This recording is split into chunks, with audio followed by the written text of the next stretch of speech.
ivoirienne. Ce lundi, dans le Béquet, le Premier ministre Patrick Achi est allé lancer le programme stratégique de transformation aquacole.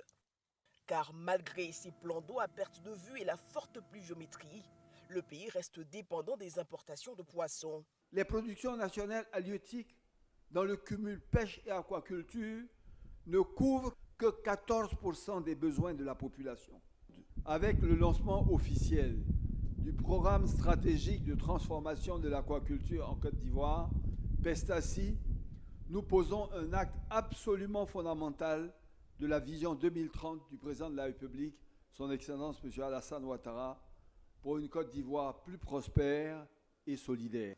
La mise en œuvre du PESTACI devrait permettre à notre pays de produire environ 500 000 tonnes de poissons à l'horizon 2030, avec une chaîne de valeur estimée à environ 825 milliards de francs CFA, de façon à réduire significativement la dépendance extérieure en protéines halieutiques.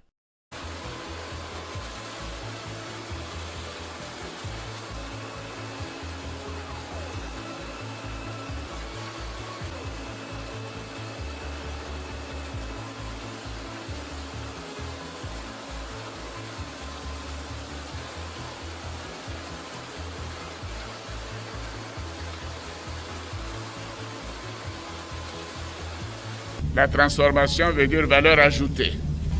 Et surtout l'année prochaine, des projets de ce genre nous permettront d'atteindre un taux de croissance de 8%.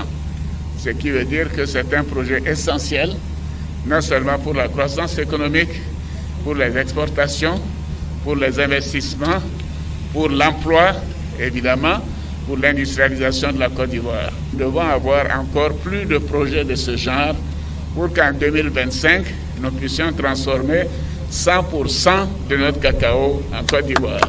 Je vous remercie.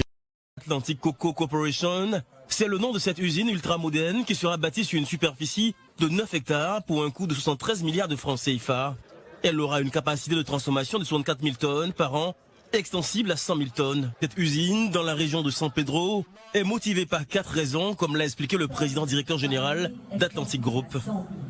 Le président Alassane a émis une volonté, a énoncé une politique, a dicté un état d'esprit à tous les cadres et tous les investisseurs ivoiriens d'aller vers la transformation de nos matières premières.